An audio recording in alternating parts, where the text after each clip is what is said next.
موسیٰ علیہ السلام کی والدہ کے ساتھ بھی بات ٹھیک ٹھاک کرتا ہے، اپنے گھر والوں سے بھی باتیں صحیح کر رہا ہے، لیکن دوسرے دن کوشش کر کے پھر پہنچا۔ فرعون کہنے لگا ہاں کیسے؟ پھر گونگا، پھر گونگا۔ فرعون نے بلا کر کے کہا کہ تم نے کیا مذاق بنا رکھا ہے، میں ویسے پریشان ہوں، اطلاع ملی ہوئی ہے کہ موسیٰ علیہ السلام آنے والا ہے، میری تو ویسے جان رات دن پریشانی میں ہے، تم اس کو کیوں اندر آنے دیتے ہو؟ اس نے اٹھا کر ان درباریوں کو ہی معطل کر دیا کہ تمہیں اس کی کھوپڑی مانجنے کا ڈھنگ نہیں آتا، کوئی اور پارٹی یہاں پیدا کرو۔ پھر بڑا باہر آ کر کے پھر بولنے لگ گیا۔ یاد رکھو یہ زبان بھی، یہ آنکھ بھی، یہ ہاتھ بھی، یہ پیر بھی، یہ سب اللہ کے اختیار ہے۔ اس لیے قرآن کریم میں اللہ پاک نے فرمایا یومئذ تحدث اخبارہا، زمین بھی بولے گی، ہاتھ بھی بولیں گے۔ الیوم نختم علی افواہہم وتکلمنا ایدیہم وتشہد ارجلہم بما کانوا یکسبون۔ اللہ پاک قرآن کریم میں کہتا ہے ہاتھوں سے جو حرکت کرتے ہو، یہ ہاتھ بھی قیامت کے دن بول کے گواہی دے گا مجھ سے قرآن پکڑا کرتا تھا یا لوگوں کی دھی بیٹیوں کے ہاتھ پکڑا کرتا تھا۔ پیر بول کر گواہی دیں گے ہم سے مسجد کی طرف چل کے جایا کرتا تھا یا تماشے کی طرف جایا کرتا تھا، فلم کی طرف جایا کرتا تھا۔ آنکھیں بول کے گواہی دیں گی ہم سے قرآن دیکھا کرتا تھا یا لوگوں کی دھی بہنوں کو ٹالا کرتا تھا۔ وَلَوْ نَشَاءُ لَطَمَسْنَا عَلَىٰ أَعْيُنِهِمْ فَاسْتَبَقُوا الصِّرَاطَ فَأَنَّىٰ يُبْصِرُونَ۔ زبان بھی گواہی دے گی مجھ سے کلمہ پڑھا کرتا تھا، مجھ سے درود پاک پڑھا کرتا تھا، مجھ سے استغفار کیا کرتا تھا، مجھ سے تیسرے کلمے کا ورد کیا کرتا تھا، مجھ سے قرآن کریم پڑھا کرتا تھا۔ زبان خود بول کے بتائے گی کبھی اللہ کا نام نہیں لیا، ہر وقت مجھ سے کنجریوں کے گیت گایا کرتا تھا۔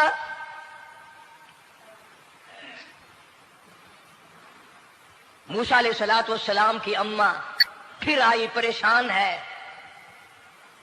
خیر جب دو تین دفعہ اس کی کھوپڑی مانجی گئی، پٹائی ہوئی، صندوقچہ بنا کر کے تو دے دیا۔ انعام کی پھر بھی بیچارے کو بڑی تمنا رہی کہ میرا انعام مارا گیا، مجھے انعام ملنا چاہیے تھا، اس کا بچہ قتل ہوتا مجھے انعام ملتا۔ چنانچہ والدہ موسیٰ علیہ السلام نے موسیٰ علیہ السلام کو صندوقچے میں لٹا کر صندوقچہ بند کر کے دریائے نیل میں ڈالنے کا فیصلہ کر لیا۔ ذرا اندازہ تو لگاؤ، اللہ پاک اگر فرعون سے بچانا چاہتے ہیں، موسیٰ علیہ السلام کو ظالم بادشاہ کے قتل سے بچانا چاہتے ہیں، تو یہ کون سی تسلی کی بات تھی والدہ موسیٰ علیہ السلام کے لیے کہ دریا میں پھینک دو، وہاں بھی تو خطرات ہیں، ڈوب جانے کا خطرہ، مر جانے کا خطرہ، جانوروں کے کھا جانے کا خطرہ، کسی کے پکڑنے کا خطرہ۔ ایک خطرے سے بچا کر سینکڑوں خطرات کے حوالے کرنا، سینکڑوں پریشانیوں کے حوالے کرنا، لیکن موسیٰ علیہ السلام کی والدہ نے اللہ نے جو اشارہ فرمایا، اللہ نے جو القاء فرمایا، اللہ نے دیا، اس کو پورا کیا۔ او میرے رب، بچے یا نہ بچے، جائے یا رہے، مجھے تو تیری مرضی منظور ہے، تیرا کہنا مجھے منظور ہے۔ اگرچہ میرا چاند جیسا بچہ نور نظر ہے، لخت جگر ہے، میرا پیارا بیٹا ہے، پر میں تیرے حکم کو پورا کرتی ہوں۔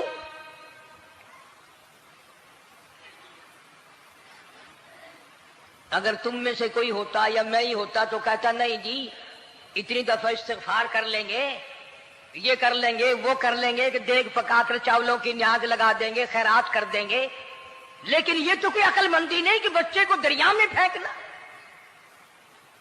وہاں والدہ موسیٰ نے یکسر اللہ پاک جل شانہ کے حکم کو پورا کر دیا، پرواہ نہ کی کہ آگے ہوگا کیا۔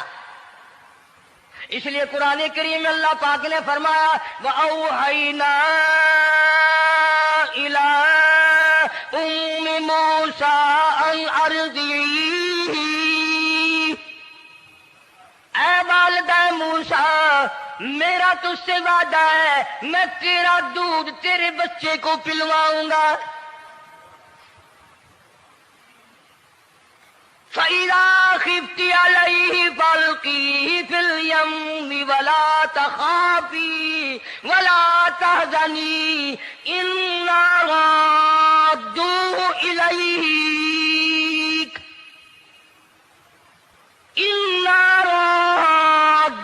إِلَيْكَ وَجَاعِلُوهُ مِنَ الْمُرْسَلِينَ۔ میرا وعدہ ہے میں تجھے، تو میرے حکم سے بچے کو جب دریا میں ڈال دے گی میں تجھے نبی بنا کر واپس کروں گا۔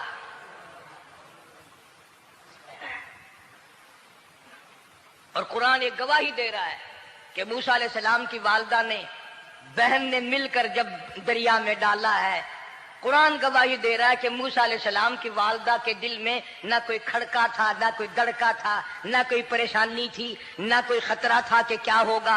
ایسا اطمینان تھا، ایسا اطمینان تھا، اتنا یقین تھا کہ میں نے مالک کے سپرد کر دیا ہے، کیا جو سارے جہان کو سنبھالتا ہے وہ اسے نہیں سنبھالے گا؟ جو زمین و آسمان کا خالق و مالک ہے، سارے جہان کا پروردگار ہے، وہ اسے نہیں سنبھالے گا۔ صندوق سے پانی میں چل دیا۔ قرآن کریم ایک اور ذکر کرتا ہے کہ والدہ موسیٰ تو آرام سے گھر چلی گئی، موسیٰ علیہ السلام کی بہن کنارے کنارے چل دی محبت کی وجہ سے، دیکھوں تو صحیح ہوتا کیا ہے۔ وہ اس زمانے کی بات ہوگی جب بہنوں کو بھائیوں سے بڑی محبت ہوتی ہوگی، جب بھائیوں کو بہنوں سے پیار تھا۔ اب تو ان دونوں رشتوں میں اور اس خون میں جو بگاڑ آیا ہے وہ اور رشتوں میں ہے بھی نہیں۔ اس لیے کہتا ہوا بھائی کا بھائی راہزن، حقیقی بیٹی ہے ماں کے دشمن، پسر نے چھوڑا پدر کا دامن، بہن کو بھائی ستا رہا ہے۔ کوئی کسی کا حق شناس نہیں، کوئی کسی کا مزاج پہچان نہیں، ساڑی ساڑ ہے، حسد ہی حسد ہے، جلت ہی جلت ہے، گھر گھر میں بگاڑ ہے۔ فرمایا اذ تمشی اختک فتقول هل ادلکم علی من یکفل۔ موسیٰ علیہ السلام کی بہن دریا کے کنارے کنارے چل رہی ہے، والدہ کو تسلی، قرآن گواہ ہے۔ آج ہمیں کتنی تسلی دے کوئی، ہم میں سے کون ایسا کر سکتا ہے؟ بڑا مشکل ہے کہ اللہ کا ایسا حکم ہو۔ اپنے بچے کو دریا میں تو کون ڈالے گا؟ ہم لوگ اپنے بچوں کو قرآن پڑھنے نہیں ڈالتے، اس لیے کہ ہمیں قبر میں قرآن کی ضرورت ہی نہیں، نہ قیامت میں ضرورت ہے، نہ قبر میں ضرورت ہے، نہ موت کے وقت ضرورت ہے۔ ہمیں تو ہمارے مرنے کے بعد 2-4 دیگیں چاولوں کی پکیں گی، اور جب ملا اکٹھے ہوں گے انشاءاللہ وہ جنت میں پہنچا کر ہی جائیں گے، چاہے خود وہ دوزخ میں جائیں، مگر ہمیں وہ جنت میں ضرور پہنچا دیں گے۔ سیدنا موسیٰ علیہ السلام کی بہن دیکھ رہی ہے صندوق چلتا چلتا چلتا چلتا دریا کا وہ رخ لے لیا جو فرعون کے محل کی طرف جاتا ہے۔ صندوق ادھر چل دیا جدھر فرعون کا محل ہے، دریا کے کنارے۔ پریشان ہو گئی موسیٰ علیہ السلام کی بہن، پھر اسی نہر میں داخل ہو گیا یہ صندوق جو نہر فرعون کے محل کے اندر جا رہی تھی۔ بڑی پریشانی ہوئی۔ یوں آتا ہے